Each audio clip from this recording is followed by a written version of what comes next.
Hi, I'm Christine. I'm here with my two favorite book critics, Yana and Val, and we're going to talk to you about our favorite Kane Miller and Usborne books.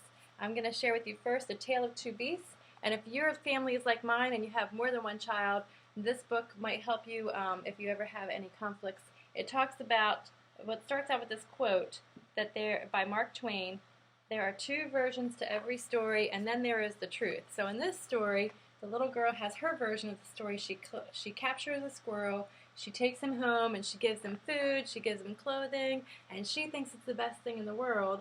But then you hear the squirrel's side of the story, and he's not quite as thrilled as she is with what has happened. The Jack Russell series is about a Jack Russell dog who performs crime detective duties inside his neighborhood.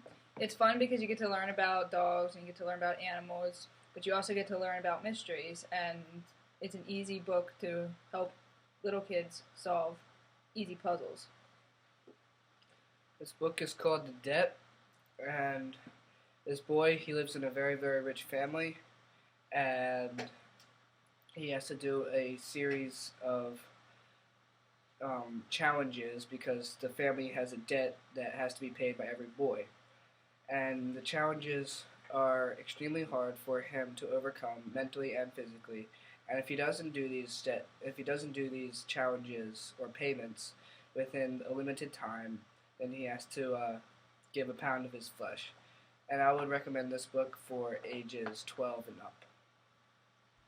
I Love You Animally is a nice story. It has a rhyming text. I love you gently like a lamb. I love you boldly like a ram. It talks a lot about animals too.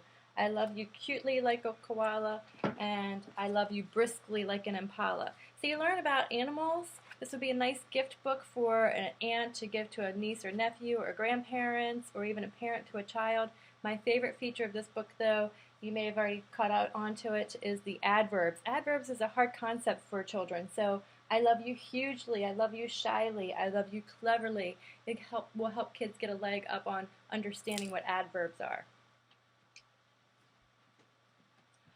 A World Away is about a teenage Native American girl who is taken away from her village and is taken to England. There she meets this guy, and she has to go with him to help them settle in the new world. Native Americans don't wear as much clothing, they didn't wear as much clothing as the British did when they encountered each other. So that stirs up a little controversy in the book. The British they really didn't appreciate the lack of clothing that the Native Americans were wearing. So we would recommend this book for high school and up. And then A Raven Queen is written by the same author. And again, high school topics. In this story, it takes place in England during the time of the conflict between Catholicism and Protestantism. It doesn't take a point of view either way, but it's a story about Lady Jane Grey. She was only queen for a day. She was tricked into marriage. So it does have a little bit of a more adult theme, so high school or higher. By Michelle Nelson Schmidt and James, and the What If Monster. Some what if monsters like to hang out and fill up our heads with worry and doubt. They're sneaky and quiet, and quick as a blink, the words that they whisper can change how we think. Jonathan James heard those words full of dread, and all those what ifs got stuck in his head. So little children, they're always encountering new experiences. This will help a child with what they're going to encounter and those bumps in the road, and get rid of some of that negative self-talk that they may be imagining. And also by Michelle Nelson Schmidt, Dog and Mouse. Dog is on a quest. He wants to find his very best friend, and so he is searching daily for a great friend, and Mouse says that she would help him on his quest. And they search daily, and then by the end of the book you find out that Mouse was that very best friend that he was looking for all along. So this is a good book that talks about the characteristics to look for in a good friend, and not to overlook the people that are closest to you. This series is called the Animal Investigator series. There are 4 books in the series. There's one about a spider, there's one about dogs, there's one about a wolf, and there's one about a bird. And these animals don't like what don't like the world. They want to destroy the world. And there's this group of people called the animal investigators, and they go out and try to stop these animals from doing the harm that they're doing. And I would recommend this book for ages 10 and up. When a child has learned how to read and they're interested in getting into chapter books, we have 2 series for that age of child, a kind of a book series, a boy series and a girl series. Hey Jack is for boys. There are 12 Hey Jack, and there are 12 Billy B. Brown. And I'll show you how they try to set up the book so that it's a little bit an easy read, a nice beginner chapter book, and less than 50 words on a page. So there's the Hey Jack, the boy version, and the Billy B. Brown. If you have already had a little girl, you may be familiar with a different series. I do like to point out that we offer correct spelling and grammar. And not only that, but Billy B. Brown and Hey Jack, they try to encourage good morals and good values in their problem solving when they try to overcome a problem. This is another step up from Billy B. Brown. This is a Billy B. mystery. There are four books in this series, and this is about a 2nd grade reading level, so it's a little bit after a child has become a little bit more familiar with reading chapter books and a little bit more skilled of a reader. And 4 books in this series, Billy B. Mystery.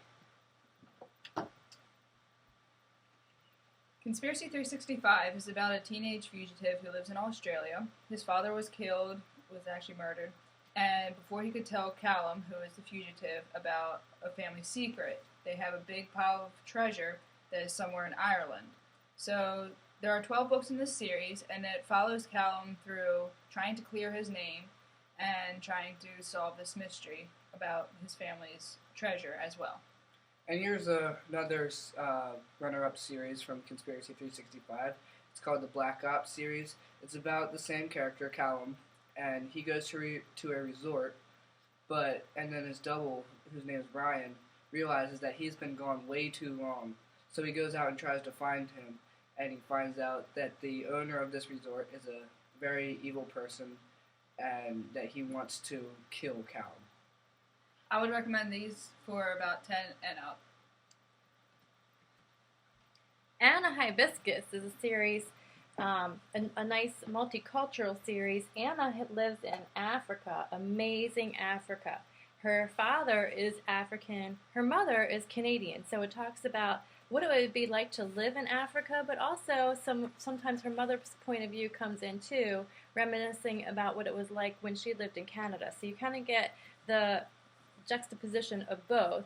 And there are 4 books in this series. It's an award-winning series, and it's a great multicultural to let kids know what it would be like to live in a different land.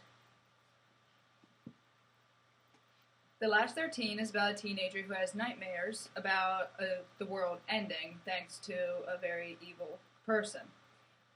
Each book introduces a new character, introduces a new dreamer who also has these nightmares, and together they try to save the world by taking down this evil person.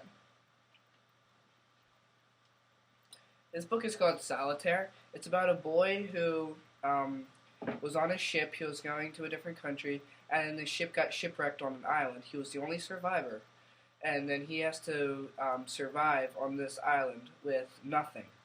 And so it teaches you about different survival skills, and it really captured you from the beginning. And I would recommend this book for like 10 and up.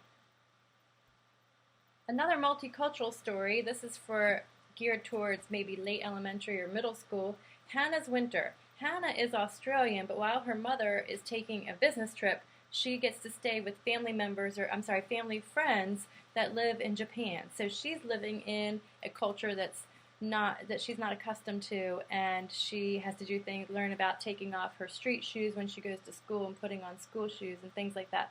There's a little bit of mysticism in this book also, so a great story about living in a different culture. And I'm gonna wrap it up with a historical fiction, A Voice for Kansas. The young lady in this story lives in the Kansas when it's a territory, and Kansas was instrumental in the conflict between slave states and free states, and it was a conflict about whether or not that it should be for slaves or whether it should be free. And so while she's living there, she's also conflicted herself about whether or not her family should own slaves or not. So that's kind of the story of her revelation while living in Kansas. So we want to thank you for spending some time and looking at some books with us. We could have talked about a whole lot more, but we tried to narrow it down to our favorites. Thank you. Bye-bye.